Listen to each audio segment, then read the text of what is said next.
I don't feel too terribly different today as I did after the game. Obviously, a really good team that forced us into some tough plays and some tough mistakes. I think after watching the tape, there's some unforced things there that we did to ourselves that we have to take off the tape as we progress on and move on. Great challenge for us this week of heading to San Diego State and handling this trip. A really good football team that's a well-coached football team, very stout on both fronts, very physical team on defense. One that's built on running the football and stopping the run. So we got to have a great week of practice. Got to get ready to roll here and turn the page from last Saturday and on to this week and have a great week. Jason, how difficult is it to get a team to mentally focus after losing by such a wide margin? Yeah, I think you trust your leadership of your team. I think those guys are in that position for a reason. I think the message from the staff and how that translates to those guys and how that message resonates through the locker room will be huge this week. And, I think as you watch the tape, I think some of our guys feel like they could have played better. They also understand that at times they're going against a really good player, and like some of those errors that were made were forced errors, and that's part of it. But regardless of where you're at, who you're playing, where the stadium is at, what part of the country you're going to, there's improvement that has to happen from week 3 to 4, and I think that's what I'm looking for this week in practice as well. You're an assistant on the 2011 staff. It was a heartbreaker to Ohio State. You came back the next week, got blown out by Boise, who was top 5 in the country then. Do you recall back to that at all? Then you went 7-1 in the MAC. Just how you refocused. It's funny that you say that about that Boise team because I felt like the quarterback play in that Boise team, Kellen Moore, was very similar to what I felt like in the first half watching C.J. Stroud the other night. Very accurate, very in sync with his receivers, and a tough deal. And I know that's not the genesis of your question, but that's the memory I have of that Boise deal. You have to be able to, in this day and age, you got to be able to turn the page. You got to be able to reset and refocus, as you mentioned, and get guys to believe and work on the task at hand. This is different challenges, some harder than what we dealt with last week. Some easier, but some harder. So that's the beauty of college football. Some guys are going to play against a better player this weekend than he played against last weekend. And I think that part of it is you got to tell them the truth and watch the tape and show them what we just did or didn't do, and then try to project on what this is going to look like this weekend. And I think our guys understand that. They have no problem telling themselves the truth and accepting responsibility of what went right, what went wrong, and moving on. One more kind of comparison question. So last year, similar, the Notre Dame game, and you kind of let one game beat you again the next week, probably looking back on it now. Does it start with the leadership of the team to not let that happen? Yeah, I think that there's two different mindsets there, though. I think a lot of guys were feeling good last year after Notre Dame. They felt that, they're more on an emotional, man, we were right there. We played really, really good football for 57 minutes. I don't think anybody's feeling very good about what just happened Saturday night. I don't think anybody's really, walking around pounding their chest about their effort or how they played. So I think there's two different mindsets there. Obviously, always that's a challenge for every NFL head coach. That's a challenge for every high school head coach. That's a challenge for every college head coach, middle school head coach. You don't want, the one game to beat you twice, as you mentioned. So you got to turn the page, got to refocus on what the challenges are ahead this week and go to work. Jason, obviously on paper, these first 3 games, the talent differential has been pretty big on paper. Does this feel like a true measuring stick game? What are you kind of looking forward to learning about this team on Saturday? Yeah, I think you hit the nail on the head. There's things that, that you get away with and against UMass and Long Island that you don't get away with against Ohio State, and in all 3 phases. And you're probably, as I mentioned with Kyle's question, I think there's, some guys are going to play against a better player this weekend than they did last weekend. And I think that's the beauty of college football, and that's the world we're living in. And, we knew on the schedule that these are going to be 2 tough games, Ohio State and then handling this trip back-to-back, and then the conference schedule, the first 3 out of the gate in the conference schedule. This is a tough stretch, one that we're well aware of and one that we've prepped for. And go back to your training, get back into the week of practice and get moving and put a plan together and go play really, really hard Saturday afternoon. Is there any update on Jamal, by the way? I don't have anything yet. Hopefully we'll have him back out of practice tomorrow. What kind of challenges does this week present, having to go out to the West Coast and those kind of things? Yeah, I think not knowing the game time, up until a week ago, it's hard to you can't leave 2 days early on. You can't just reorder an airplane. You gotta we're going to stick with our routine and go Friday. We're going to stick to that, what that looks like, the same type of program and same plan we had when we went and played BYU out there, and we went and played at Colorado State and at Nevada. All 3 of those games we played really, really well in. We had the same plan. We went and played Fresno State, and we didn't play so well. It is what it is. You got to handle the time change. You got to handle the logistics of what that looks like, when you feed guys, and try to stay as true to your routine as you have on a Friday normally. But obviously, it's much, much different, as you know. Thomas obviously made the big catch in the first quarter. What does his progression look like, and how has he put himself into a position to make plays on that stage? Yeah, obviously a tremendous moment for him, and one that when the opportunity presented itself, he seized it. He's a very conscientious guy. He's a very smart guy.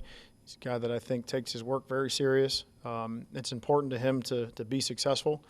Sometimes I kid him because sometimes he gets sensitive when I get on him, but it's in a good way. That's not a knock. That's a positive, because he cares about what he puts on videotape, and he cares about what his resume looks like. So I think when guys have that piece of it to themselves, they also have the humility to go to work and to get better. They have a chance for growth, and he's grown at a steady pace here. He's got a lot more to go, but hopefully that progression continues to go, and you continue to see him in the end zone like you did Saturday night. I know how competitive you are, but I also know, it's Ohio State. How much did that sit with you overnight or into today? Just the way that you guys lost, because I don't think they expected 700. You could never predict 700 yards, 77 points, and things like that. Well, there's no such thing as a good loss and a bad loss. They're all a loss, and that's just the way it is. So, you have to go back and you have to evaluate the tape and see, where maybe the shortcomings are. And the cool thing about that is there's a lot of shortcomings and wins too. You got to teach. You got to continue to go on the growth progression here, and we're going from, week 3 to week 4. It's still early in the year. We haven't started conference play yet. There's still a lot of lessons to be learned and things to be corrected. Offensively, we haven't had a lot of plays on offense this year, which is, kind of discouraging a little bit, in the sense that you sometimes there's questions that you wish you try to get answered throughout the course of the game while still trying to play at efficient level that you can't get answered sometimes. But I think, I don't rank losses, just like I don't rank wins. And it kind of shows a different level of investment. You guys are going to a brand new $300 million stadium. They probably spend twice as much on football as you. You look at the Sun Belt. 10 years ago, the MAC spent way more money than them. You look at the numbers now, the Sun Belt is investing more than the MAC, and maybe it shows big picture. At some point, do you think MAC schools need to ask themselves, what do we want to be in this new landscape, and decide whether, what? Yeah, I think the world's changing. The landscape of college football is much different than it was 10 years ago, and you kind of stated that within your question, and I agree with you. I think it's a different time. Obviously, this is a first-class facility that we're going to play in, one that's brand new, and the facilities out there, they've built this program rallied around football, and it'll be interesting to see that. It'll be good for our guys to be in that environment and on that stage, and from there then take what we will from it. But I think that's should be an eye-opening experience for everybody. Along those same lines, you've got the Friends of Rocky NIL collective at Toledo. There's not a whole lot of other MAC programs with collectives. That puts you at the forefront of the MAC, but that's not necessarily good enough to compete with the rest of the group of fives. Yeah, I'm not really aware like what everybody else has got going NIL-wise and all that stuff. I just know that NIL is here. It's part of college athletics, and you can either accept it or you can get passed by. And, I think that our student athletes should have the opportunity to benefit from, their name, image, and likeness like everybody else across the country. I don't think that's any different. I'm happy that that our athletes have the opportunity to. I've always said that they should be compensated for what they do. Won't back down from that. I think that's always been my stance, and I don't think it's fair that universities and we can sell jerseys in bookstores with the number of some player on there, but just take the name off. But everybody knows when I was coming out of high school, everybody knew number 4 for Michigan was Chris Webber. But Chris Webber couldn't get $1 for somebody buying his jersey. I don't think that's right. But so I'm for it. what everybody else has, I don't know. I hope our guys are able to capitalize and take full advantage of what's available to them here at Toledo. Juwan Newton's had a 40-yard reception for the first 3 games. He's like 20th nationally in long scrimmage plays. Do you think he can be a consistent game breaker for this offense? And why is he so effective in stretching the field? Yeah, I mean, I think that, we are always trying to take in some plays throughout the course of the game plan, throughout the course of the week that's going to allow our guys to take, have explosive plays and take shots.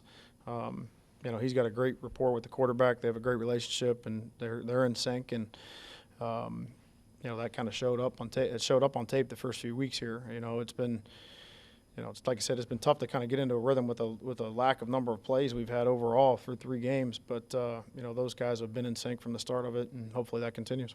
They talked. I think after Long Island maybe about how they were roommates or whatever, and through when they were younger. You were a wide receiver in college. I mean, how critical is that rapport with the quarterback? Yeah, I mean, I think it's football, the things that go along with football other than practice, and even practice to a certain extent, this is still, for these guys, it's still a social thing. You go to the field, it's not, we were on the field for 2 hours. Nobody's running routes for 2 straight hours. Like, there's organic communication going on. It's maybe some laughing and giggling and joking and making fun of each other and poking fun at each other, but there's communication that's happening, and there's then a relationship that's being formed. There's respect that's being created. And then now you can, you're on the same path and you're on the same page, much like anybody that you work with. You're going to trust people that you know and that you can communicate with at a high level more than not. So I think being on the same page is a very generic way of saying that those guys are close and they respect each other's work ethic and what they do, away from when the coaches are around. And, I think that at the quarterback position and the receiver position, you have to be in sync. Timing, ball placement wins over good defense every day of the week.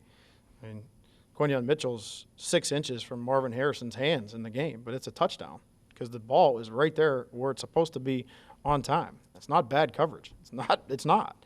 It's an unbelievable play, and it's a great ball from the quarterback. But it comes with being in sync, and that takes lots of hours.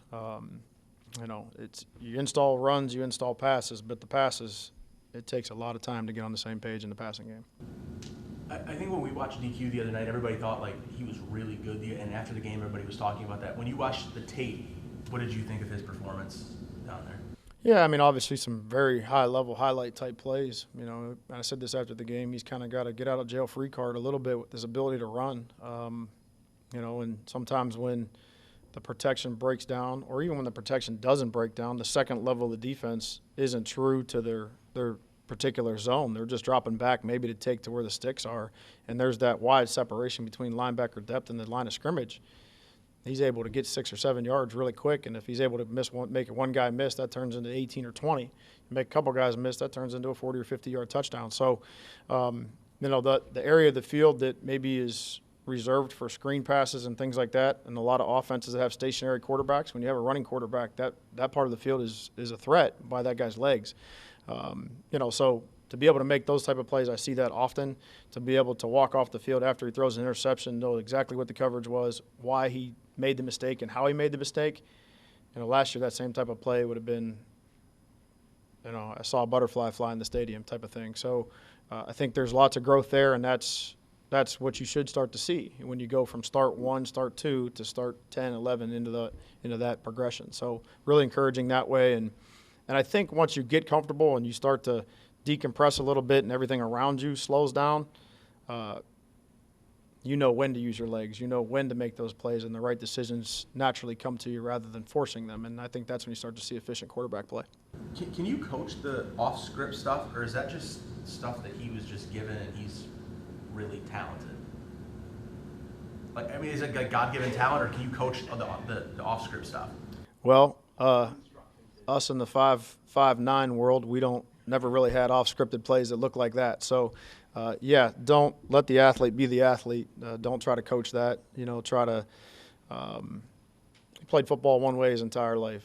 To try to put a guy in a box and make sure that he changes because you think that's the right way to do it, that's not the way. You got to adjust to the player. And, to me, the guys that have ever had success coaching the quarterback, have the ability to adapt to what the kid can do. You know, I can wow you with stuff on that grease board over there, but it really doesn't matter what I know. It matters what he can go out and replicate on a Saturday afternoon or in our league a Tuesday or Wednesday night. So, you know, when he can do that at a high level and we can do a good job of putting a plan around him that he understands and the receivers can be on the same page, then it becomes really, really dangerous. Several of his highlight reel plays were because of the pass blocking breaking down. I mean, is that an issue of significant concern right now? I'd say one of them were. The other two is he saw a window and, you know, we're blocking the right guy. It's just open B gaps there, and he takes it. You know, the will linebackers dropped out underneath the curl and got his back to him, and he takes off and goes.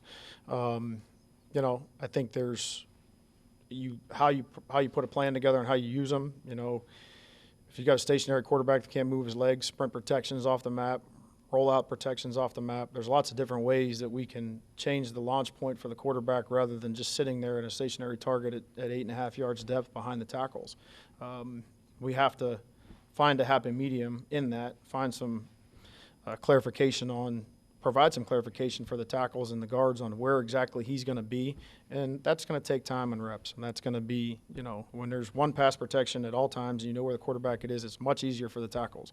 When that launch point's moved 4 and 5 times throughout the course of the game, times 4 or 5 fronts, you know, it can look like a lot of plays really fast. So I think that'll come with time, and that'll shore itself up.